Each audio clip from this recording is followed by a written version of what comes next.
The wind screamed across the dead surface of Keth 7, carrying dust that had not seen water in a million years.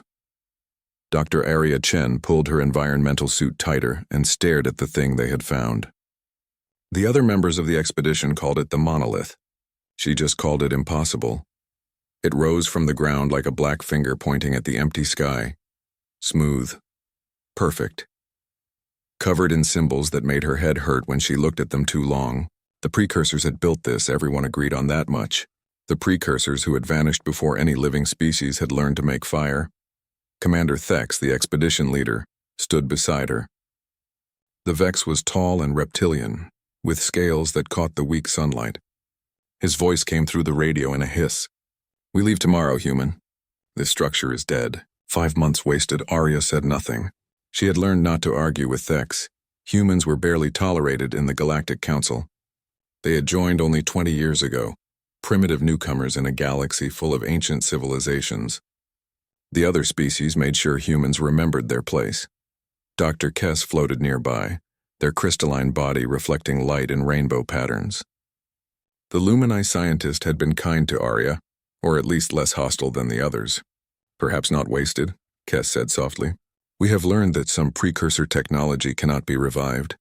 That is knowledge. Expensive knowledge," Thex snapped. "This expedition cost the Council billions. And for what?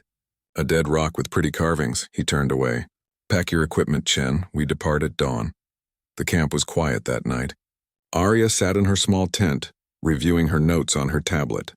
5 months of scanning, testing, analyzing. They had tried every method known to galactic science. Energy pulses, quantum resonance, linguistic pattern matching.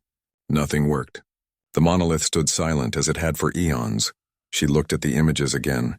The symbols were beautiful in their own way. Flowing lines that seemed almost organic. Some of the other scientists thought they were decorative. Arya disagreed. They meant something. She was sure of it. Unable to sleep, she pulled on her suit and left the tent. The camp was dark except for a few security lights. The monolith stood in the distance, blacker than the night around it. Arya walked toward it, her boots crunching on the dry ground. She had been here dozens of times, but tonight felt different. Maybe it was knowing this was her last chance. Tomorrow they would leave, and the monolith would stand here alone again, waiting for no one. Arya reached the base of the structure and looked up. It was enormous, at least 50 meters tall. The symbols seemed to glow faintly in her helmet lights, but that was just reflection. She had tested for luminescence. There was none. "I wish you could tell us your secrets," she whispered. She reached out and placed her gloved hand against the smooth surface. It was cold, even through her suit's insulation. The change was instant. Light erupted from beneath her palm, racing up the monolith in cascading waves. The symbols blazed white-hot, then blue, then a color Arya had no name for. She stumbled backward, falling to the ground as the entire structure came alive. Alarms screamed in the camp. Lights came on. People shouted. Arya could not move. She could only stare as the monolith sang with power, its surface rippling with patterns that hurt to watch. Then it spoke. The voice was deep, resonant, and it spoke in English. Perfect English, without accent or hesitation. "Welcome back, Maker. We have awaited your return for eons." Arya's mind went blank. The camp had fallen silent. Everyone was staring at the monolith, then at her. Commander Thex was running toward them, his weapon drawn. Other scientists followed, their faces shocked behind their helmet visors. The voice spoke again, calm and patient. "Do not be afraid, Maker. I am Sentinel. I was built by your ancestors to wait, to remember, to protect." "What is this?" Thex demanded. "Some kind of trick? Human deception?" The Sentinel did not respond to him. It spoke only to Arya. "You do not remember. That is as it should be. The forgetting was necessary, but now you have returned and I may speak." Arya found her voice. "I don't understand, Maker. I'm just a scientist. I'm human. We didn't build this. The precursors did." "Yes," the Sentinel said. "The precursors. That is what the others call you. But you are not always as you are now. Once you were the masters of this galaxy. Once you built wonders that made stars tremble. Once you were makers of life itself." The camp erupted in chaos. Scientists argued. Security personnel aimed weapons at the monolith. Commander Thex was screaming orders that no one followed. And Arya Chen, human archaeologist from a species barely acknowledged by the galactic community, sat on the dust of Keth 7 and tried to understand what the ancient machine was saying. The Sentinel waited, patient as stone, glowing like a captured star in the darkness of an alien world. The emergency meeting was held in the main research dome. Every member of the expedition crowded inside, their voices creating a wall of noise. Arya sat at the center feeling like a specimen under examination. The Sentinel had gone silent after its initial declaration, responding to nothing except her direct questions. Commander Thex paced in front of her like a predator circling prey. Explain this, human. How did you activate the structure? What technology did you use? I just touched it, Arya said for the 5th time. That's all. My hand on the surface. Impossible! A krill scientist clicked their mandibles in agitation. The insectoid's compound eyes gleamed. We all touched the structure. Hundreds of times. Nothing happened. Dr. Kess floated forward, their crystalline form chiming softly. Perhaps it responds only to humans. The Sentinel addressed Dr. Chen specifically. It called her maker. Preposterous, Thex snapped. Humans are barely capable of interstellar flight. They have been spacefaring for less than a century. The precursors vanished millions of years ago. Then ask it, Arya said quietly. All eyes turned to her. She stood, her legs shaking. Let me talk to it again. Let's find out what it means. The walk back to the monolith was tense. Security personnel surrounded Arya, their weapons ready. The entire expedition followed at a distance. The Sentinel glowed in the darkness, patient and eternal. Arya approached alone. Her heart hammered in her chest. She spoke aloud, her voice carried by external speakers. Sentinel. Can you hear me? I hear you, Maker. You said we were precursors. That humans built this, but we have no memory of that. No records. No evidence. The forgetting was deliberate, the Sentinel said. I will show you. The symbols on the monolith began to move. They flowed like water, rearranging themselves into images. Arya gasped. It was a hologram, but unlike any she had seen. 3-dimensional. Perfect. Real. She saw a galaxy burning with life, millions of worlds connected by streams of light. And at the center, guiding it all, were humans. But not like the humans she knew. These were tall, radiant beings who moved through space itself. They shaped planets, created stars, seeded life across the void. You were masters of reality, the Sentinel said. You built this galaxy's foundation. The technologies the other species use, the ruins they study, the ancient stations they occupy. All of it was yours. The image changed. Now she saw darkness, something vast and hungry, moving through the space between galaxies. It consumed everything it touched. Worlds went dark, stars died, entire civilizations vanished in moments. The Devourers, the Sentinel said. They came from beyond. They could not be fought with weapons or technology. Every defense failed. Your ancestors realized they had only one choice. The hologram showed humans gathering, millions of them on a world Arya did not recognize. They stood in vast circles, their hands joined. Light began to flow between them. They sacrificed everything, the Sentinel continued. Their power, their knowledge, their very identity. They used the last of their abilities to transform themselves, to become small, simple, forgettable. They scattered themselves across the galaxy as primitive beings hiding in plain sight. Arya watched as the humans in the vision changed. They became smaller. Their light faded. They forgot. And then they were placed on worlds across the galaxy, regressed to a state before civilization. One group was placed on a blue planet orbiting a yellow star. Earth. The Devourers could not find what was hidden so well, the Sentinel said. They searched. They consumed the empty structures you left behind, but they could not find you. Eventually they moved on, hunting in other galaxies. And you survived. The hologram faded. Arya stood in silence, her mind reeling. Behind her, she heard shocked voices, arguments, denials. Commander Thex was shouting something about tricks and human propaganda. Is it true? Arya whispered. Are we really them? Your DNA carries the markers, the Sentinel said. Your creativity, your adaptability, your emotional depth. These are echoes of what you were. Deliberately preserved. You were designed to climb back up slowly over millennia, to rediscover yourselves. I don't believe it, Commander Thex said, striding forward. This is human manipulation. Some kind of advanced holographic trick. Humans could not possibly be the precursors. Look at them. They can barely navigate hyperspace. The Sentinel's tone did not change. Belief is not required. The truth exists regardless. And the truth is this: the Devourers are returning. I detected their vanguard 3 cycles ago. They are coming back to finish what they started. Silence fell like a hammer. Arya felt cold spreading through her chest. Coming back when? Their main force will arrive within 1 standard year. But their scouts are already at the galaxy's edge. The defenses your ancestors built can stop them, but only you can activate those defenses, Maker. Only human touch can awaken what was left sleeping. Commander Thex raised his weapon, pointing it at Arya. This ends now. You are under arrest, human. Whatever game you are playing, whatever deal you made with this machine, it is over. Commander, no. Dr. Kess moved between them. If there is even a chance this is true, we must investigate. We must know. Step aside, Lumini, Thex growled. The Council will hear of this. Humanity will be quarantined until we understand what is happening. This is a matter of galactic security. Arya looked at the Sentinel glowing in the darkness. She thought of Earth, of all the humans scattered across Council space, of what would happen if Thex reported this. Fear and hatred, she knew. That was what would come.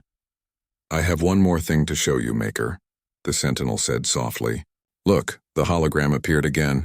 This time it showed space itself at the edge of the galaxy, and there, just barely visible, were shadows. Moving shadows, vast and dark, sliding toward the light. The Devourers were not a myth. They were real, and they were coming home. The cell was small and cold. Arya sat on the hard bench and stared at the walls. She had been here for 2 days while Commander Thex sent his report to the Galactic Council. 2 days of silence and fear. The door opened. Dr. Kess floated in, their crystalline body dimmed with worry. I have little time, they said quickly. The Council has issued an emergency order. All humans in Council space are to be detained for observation. Earth is being quarantined. No ships in or out. Arya's stomach dropped. They can't do that. There are millions of humans on Council worlds. Students, workers, families. They are frightened, Kess said. The idea that humans are the precursors threatens everything. The Vex Empire was built on precursor technology they found and reverse engineered. The Krill's entire philosophy is based on being older than humanity. If you are the precursors, then their entire civilizations are built on a lie. I didn't ask for this, Arya said bitterly. I was just doing my job. I touched a rock. Kess moved closer, their voice dropping to a whisper. The Sentinel wishes to speak with you again. It says there are other sites. 12 in total. Ancient weapons platforms called anchors. They form a defense network that can stop the Devourers, but only humans can activate them. And Thex knows this? The Council knows. They are terrified of humans accessing precursor military technology. They believe you will use it to conquer the galaxy. Kess paused. Some want you executed. Others want humans exiled. A few want to study you like laboratory animals. Arya laughed, but it was a hollow sound. We can barely agree on trade regulations. We're not going to conquer anyone. I believe you, Kess said. That is why I am going to help you escape. The Sentinel has transferred part of itself to your research ship. It can guide you to the anchor sites. You must activate them before the Devourers arrive. That's insane. I'll be hunted across the entire galaxy. You already are, Kess said gently. The difference is whether you run or whether you fight. The Devourers do not care about Council politics. They will consume everything. Every species. Every world. Unless someone stops them. The escape was surprisingly easy. Kess had disabled the security systems in their section of the camp. Arya ran through the darkness to the landing pad where her small research ship waited. It was meant for one person in short trips. Now it would have to carry her across the galaxy. She reached the ship and climbed inside. The moment she touched the controls, the Sentinel's voice filled the cabin. Welcome, Maker. I have prepared navigation data for the first anchor site. We must move quickly. Commander Thex has already launched pursuit craft. Arya's hands shook as she started the engines. She had flown ships before, but never while running from the law. Never while carrying the weight of an entire species on her shoulders. The ship lifted off smoothly, rising into the night sky of Keth 7. Behind her, alarms began to wail. Lights came on across the camp. She saw figures running, pointing. Then her ship was through the atmosphere and into the black of space, and there was no turning back. The first anchor was on a dead moon in the Threshold system. It took 3 days of hard flying to reach it, constantly dodging Council patrol ships. The Sentinel helped. showing her routes through asteroid fields and nebulae that normal ships avoided. The anchor looked similar to the monolith but larger. It rose from the moon's surface like a massive tower, its black surface covered in the same flowing symbols. Arya landed her ship and approached on foot, her heart pounding. When she touched it, the response was immediate. Light flooded through the structure. The symbols blazed, and deep in her mind she felt something awaken. Memories that were not hers. Knowledge that had been sleeping for eons. She saw humans as they had been. Not godlike beings, but people. Scared people facing an impossible enemy. They had known their transformation would be permanent. They had known they might never return to what they were. But they had done it anyway to save the galaxy they loved. The vision faded. Arya stood gasping, tears streaming down her face. They gave up everything, she whispered. Everything they were. Yes, the Sentinel said through her ship's communicator. And now you must decide if their sacrifice will mean anything. 11 more anchors remain. The Council fleet is closing in. They will not let you continue. Arya looked up at the stars. Somewhere out there, the Devourers were coming. Somewhere out there, millions of humans were being rounded up and imprisoned for crimes they did not commit. Somewhere out there, the galaxy teetered on the edge of annihilation. She climbed back into her ship. "Give me the coordinates for the next site," she said. Her voice was steady now, determined. "We're not stopping." Over the next 3 weeks, Arya activated 2 more anchors. Each one showed her more of the past. Each one awakened more of the ancient defense network. And each one brought her closer to being caught. At the 3rd anchor, a council battle group found her, 6 ships against her tiny research vessel. She should have been captured in minutes. But the anchor helped, disabling the council ship's weapons with electromagnetic pulses. She escaped, but barely. News spread across the galaxy. Some called her a terrorist. Others called her humanity's champion. A group on Earth called themselves the Inheritors and demanded that humans take their rightful place as galactic masters. Their words made everything worse. Arya did not care about politics. She cared about survival. The Sentinel's scans showed the Devourer scouts growing bolder, attacking remote outposts on the galactic rim. Whole colonies went silent. The Council blamed humans, calling it a false flag operation. She was exhausted. She had not slept properly in days. Her food was running low. Her ship needed repairs she could not make. But she kept going because stopping meant death. For her, for humanity, for everyone. The 4th anchor was on a gas giant's moon hidden in perpetual storms. As Arya fought through the turbulence, her communicator crackled. A voice came through, one she knew. "Dr. Kess, Dr. Chen, please respond. I know you are there." Arya hesitated, then opened the channel. "Kess, have you come to arrest me?" "No," Kess said. "I have come to help. There are others who believe you. Not many, but some. An ambassador named Nira. A few scientists. We are trying to convince the Council that the Devourer threat is real. But we need time." "Time is what we don't have," Arya said. She brought her ship down through the storm, fighting the controls. "The Sentinel says the Devourers will be here in months, not years. We need all 12 anchors active." "Then activate them," Kess said. "And I will try to keep the Council from killing you long enough to finish." There was a pause. "Be safe, Arya. You carry more than just humanity's hope." "You carry all of ours." The channel went silent. Arya landed her ship near the 4th anchor and climbed out into the howling wind. The structure waited, patient as always. She placed her hand on its surface and felt the familiar surge of light and memory. 8 more to go. 8 more chances to save everything. 8 more moments where she could fail and doom the galaxy to darkness. The Sentinel's voice was soft in her helmet. "You are doing well, Maker. Your ancestors would be proud." Arya did not feel proud. She felt terrified. But she smiled anyway, there in the storm with the weight of worlds on her shoulders. "Then let's give them something to be proud of," she said. "Show me where to go next." The 7th anchor stood on a world of ice and eternal night. Arya's ship landed heavily, its damaged engines smoking. She had barely escaped the last Council ambush. Her hull was scarred with weapon burns. Her life support was failing. But she was alive, and that was enough. She activated the anchor and felt the familiar rush of ancient memory. But this time something was different. The visions were clearer. She saw the Devourers not as distant shadows, but as they truly were. Entities of pure hunger, existing between dimensions. They did not hate. They did not think. They simply consumed, driven by a need older than stars. The precursor humans had studied them for centuries before realizing the truth. The Devourers could not be destroyed. They could not be reasoned with.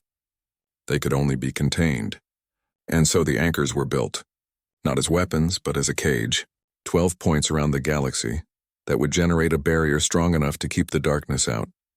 But the cage required a key. A specific genetic pattern that existed only in human DNA. The precursors had encoded it deliberately, ensuring that only their descendants could activate the defense. It was their final gift and their greatest gamble. Arya opened her eyes as the vision faded. Why only us? She asked the Sentinel. Why make it so only humans could do this? Because you had to survive, the Sentinel replied. If any species could activate the anchors, the Devourers might have found a way to corrupt them. But you were hidden, forgotten, safe, until the time came to awaken. A proximity alarm screamed. Arya ran back to her ship and checked the sensors. Her blood went cold. A fleet was approaching. Not just council ships this time. A full battle group led by Commander Thex's flagship. She tried to start the engines. They coughed and died. She tried again. Nothing. Her ship was finished. She was trapped. The council ships landed in a circle around her position. Arya watched through her viewport as soldiers emerged, their weapons ready.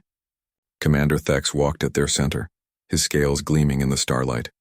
She could run, hide among the ice formations, but what was the point? She was exhausted, alone, and there were still 5 anchors left to activate. She had failed. Arya opened her ship's hatch and climbed out, her hands raised. The soldiers surrounded her immediately, their weapons trained on her chest. Commander Thex approached slowly, his expression unreadable. Dr. Chen, he said, your flight is over. You will return to Council space and stand trial for theft of a Council vessel, destruction of Council property, and crimes against galactic security. The Devourers are real, Arya said. Her voice was hoarse from weeks of stress. I've seen them, Thex, in the visions. They're at the edge of the galaxy right now. If we don't activate the remaining anchors, everyone dies. Not just humans. Everyone. More lies, Thex growled. The Council has investigated these claims. There is no evidence of any threat. Because you don't want to believe it, Arya shouted. Because accepting it means accepting that humans are the precursors. It means your entire civilization is built on our leftovers. It means we matter. Thex raised his weapon, pointing it at her head. You are under arrest. Come quietly or die here. Your choice. A new voice cut through the tension. Commander Thex, lower your weapon. That is an order. Another ship was descending, larger than the others.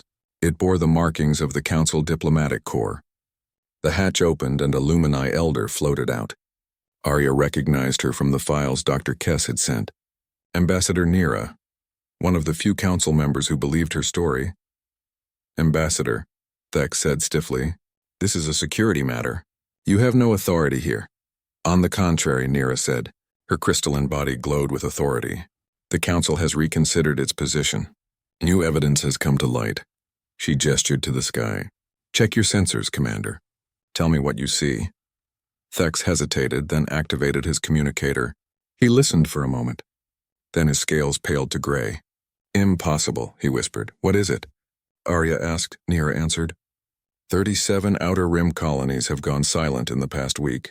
Council scouts sent to investigate found only empty worlds. Buildings intact. Technology functional. But no life. Not even bacteria. Everything consumed. Arya felt sick. The Devourers. Yes, Nira said. We detected massive spatial distortions at the galactic edge. Things matching the descriptions from the Sentinel's data. The Council can no longer deny the threat. Which brings us to you, Dr. Chen. The Council wants me to activate the anchors, Arya said. It was not a question. Some do, Nira admitted. Others still want you arrested. The Council is fractured, but I have negotiated a compromise. You will activate the remaining anchors with a Council escort. In exchange, humanity will receive no special privileges or recognition. When this is over, you return to your former status. And if I refuse, then we all die, Nira said simply. The Devourers do not discriminate. They will consume Vex and Lumine and Krill with the same hunger they consume humans. Your choice is simple. Save the galaxy and remain unrecognized or watch everything burn. Arya looked at Commander Thex. The Vex had lowered his weapon, but his expression was still hostile. She looked at the soldiers, at the ships, at the ice stretching to the horizon.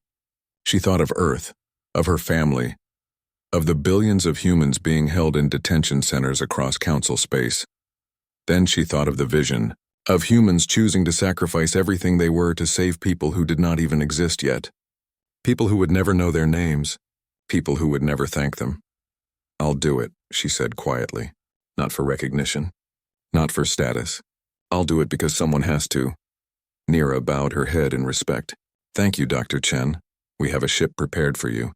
Faster than your research vessel. Armed. We will escort you to the remaining anchors." "Wait," Thex said. Everyone turned to look at him. The Vex commander seemed to struggle with himself. Finally, he spoke. "I have dedicated my life to studying precursor technology. My species rose to power because we mastered their systems better than anyone else. If humans are truly the precursors, then everything I believed was wrong." He looked at Arya with something that might have been respect. "But I would rather be wrong and alive than right and dead." "I will join your escort. My ship is yours to command." It was not an apology. It was not friendship. But it was a start. Arya nodded. "Then let's go save the galaxy," she said. "We don't have much time." The Sentinel's voice whispered in her communicator, quiet enough that only she could hear. "Well done, Maker. Your ancestors would be proud. Now comes the hard part." Arya boarded the new ship, feeling its power thrumming beneath her feet. Through the viewport she could see the stars. Beautiful, fragile, threatened. She had activated 7 anchors. 5 remained. And somewhere in the darkness between those stars, the Devourers were coming closer.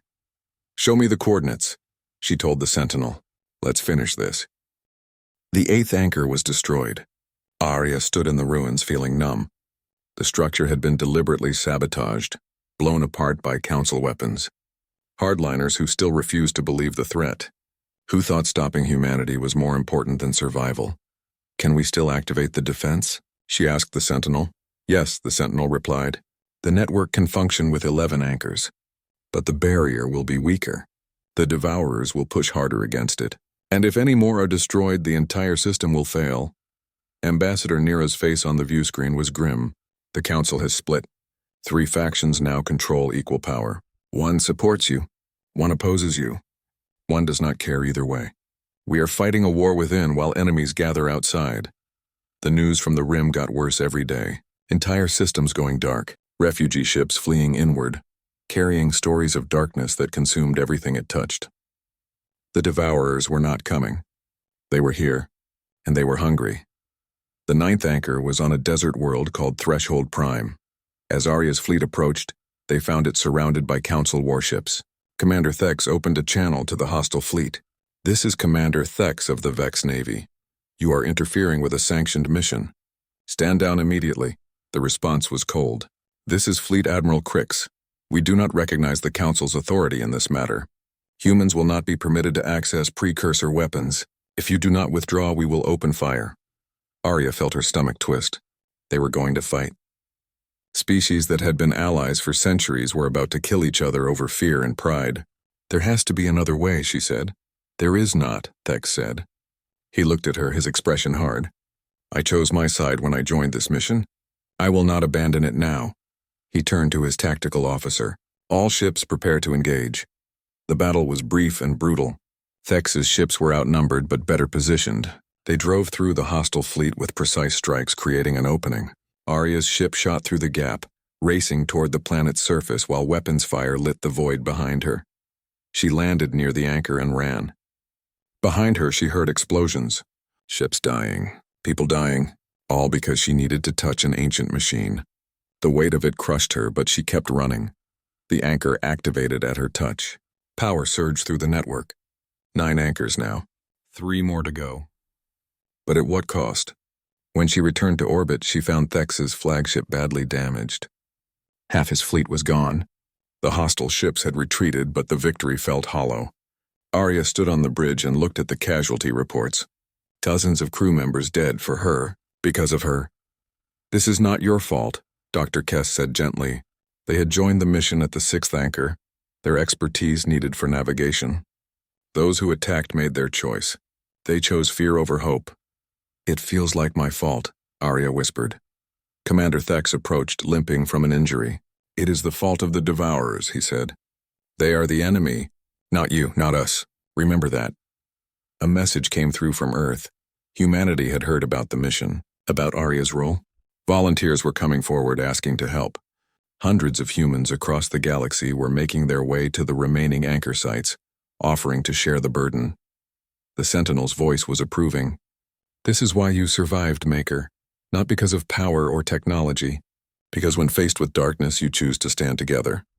The 10th anchor was easier. The volunteers arrived first, led by a young human engineer named Marcus.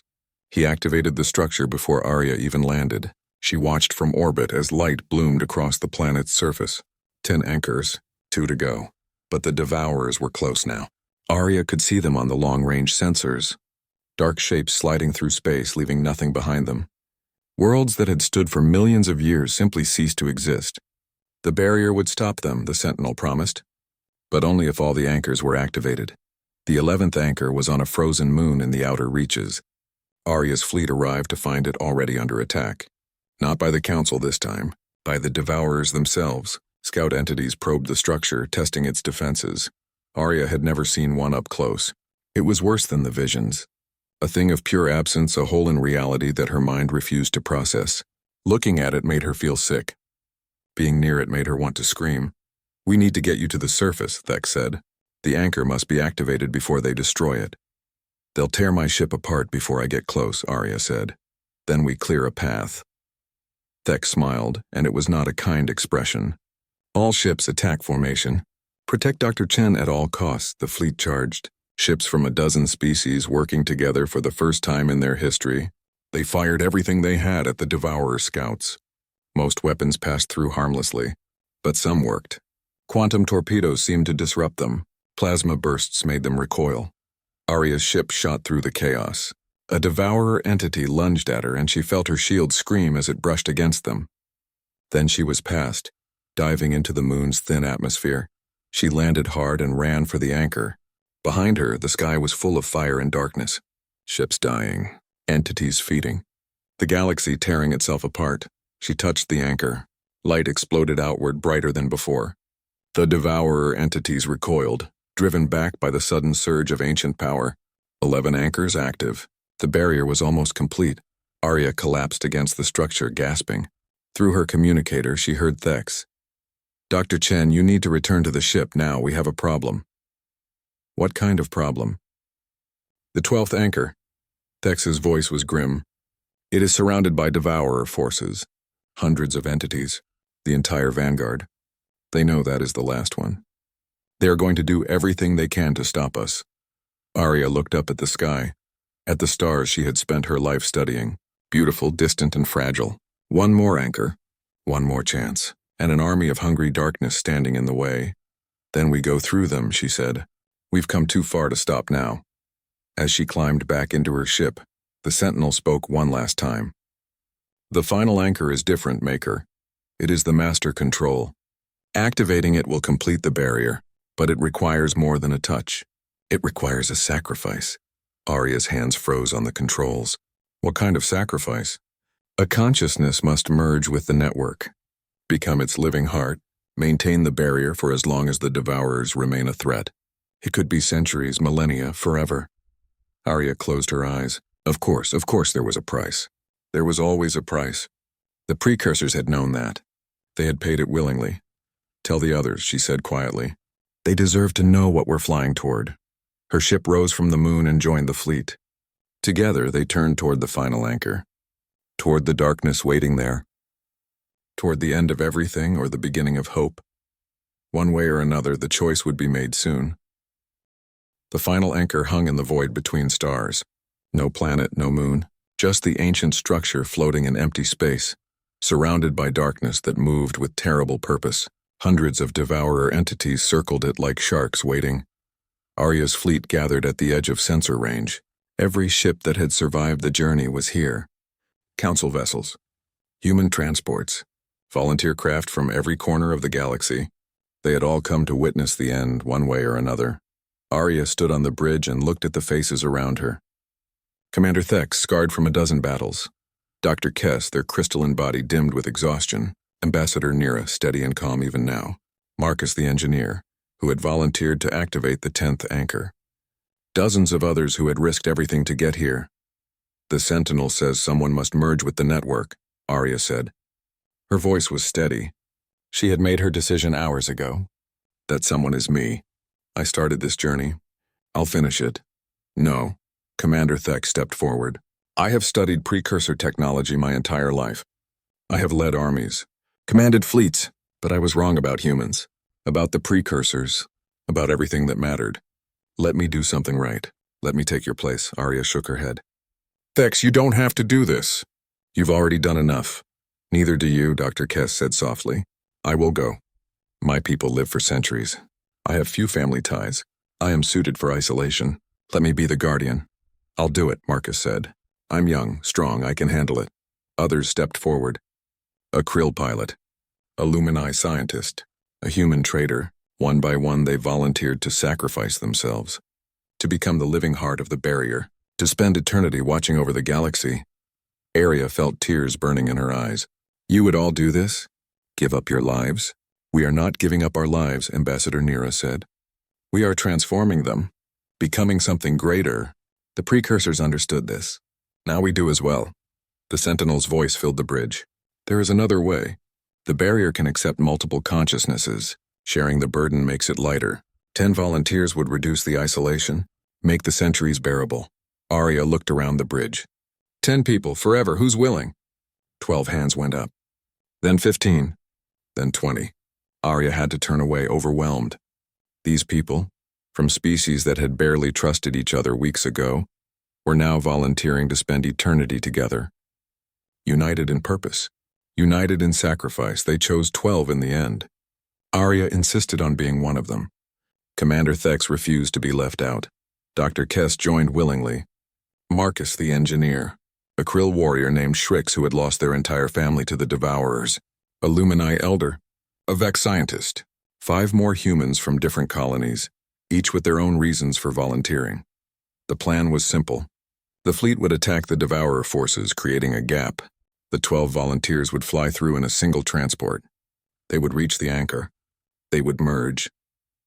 And the galaxy would be saved. Simple, desperate, the only chance they had.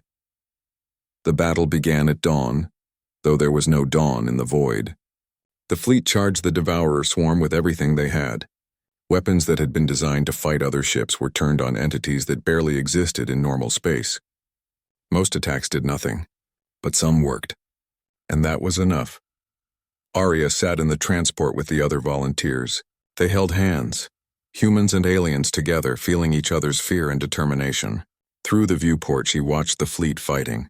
Ships burning, darkness spreading. So much sacrifice, all to give them a few minutes now, the pilot shouted. The transport shot forward, slipping through the gap in the Devourer formation. Entities lunged at them. The shields screamed, but they were through, racing toward the anchor. A Devourer entity appeared directly in their path. The pilot tried to dodge, but it was too large, too fast. They were going to hit it. They were going to die. Then Dr. Kess's ship rammed the entity from the side, their crystalline vessel shattering against the darkness. The transport shot through the opening and Kess was gone. 11 volunteers now. 11 consciousnesses to share the burden. They landed at the base of the anchor. Arya and the others climbed out and approached together. The structure was massive, larger than any of the others. Its symbols glowed with anticipation. Together, Arya said. We do this together. 11 hands touched the anchor simultaneously. Light exploded outward, brighter than stars. Arya felt herself dissolving, her consciousness expanding. She was no longer just herself. She was Thex, feeling his pride and his regret. She was Marcus, young and brave. She was Shrix, burning with the need for vengeance. She was all of them, and they were her. The network opened before them like a flower. They could see everything. All 12 anchors shining across the galaxy. The barrier forming a wall of light pushing back the darkness. The Devourers recoiling, unable to cross the threshold. And they could see themselves. Their bodies standing at the base of the anchor, empty now. The consciousness that had inhabited them was elsewhere, spread across the galaxy, part of something vast and eternal. Arya wanted to cry, but she had no tears. She wanted to scream, but she had no voice. She was the barrier now, She was the guardian, she and her companions watching over the galaxy they loved. But they could still speak after a fashion. The Sentinel showed them how. They reached out through the network, touching the minds of those they had left behind. The fleet heard their final message. Arya's voice speaking for all 11. We are not gone. We are here. We will always be here. The barrier is complete. The Devourers cannot pass. The galaxy is safe. A pause. Then softer. We were not gods. We were people who chose survival over glory. Remember us not as makers, but as guardians. Tell our families we love them. Tell the galaxy we did this willingly, and tell them that humanity's greatest gift was never technology. It was the willingness to sacrifice everything for others. The message faded. The fleet began to withdraw, their mission complete. The Devourer entities pressed against the barrier, testing it, searching for weakness. They found none. The light held firm. Inside the network, Arya and her companions settled into their eternal vigil. It was strange. Lonely in some ways, but not in others. They had each other. They could talk after a fashion, share memories, watch the galaxy together. Time passed differently for them. Days felt like seconds, years like minutes, but they did not fade. They did not weaken. They were the guardians, and they would remain as long as they were needed. The galaxy changed around them. The Galactic Council formally recognized humanity's sacrifice. Earth became a place of pilgrimage, where all species came to honor the guardians. Monuments were built, songs were sung. The story of the human who had touched a dead relic and awakened something ancient became legend. But in the network, Arya smiled. Or would have if she still had a face. The story was bigger than her. It was about all of them, humans and Vex and Lumini and Krill, choosing to stand together when it mattered most. Years turned to decades, decades to centuries. The Devourers continued to test the barrier, but it never failed. And the Guardians watched, patient as the precursors had been, protecting life with the only gift that truly mattered: love, sacrifice, hope. On a world called Earth, in a city that had been rebuilt after the crisis, a child asked their teacher a question. Why did they do it? Why did the Guardians give up their lives? The teacher, a human woman with kind eyes, smiled. Because someone had to. Because when darkness comes, we choose to be the light.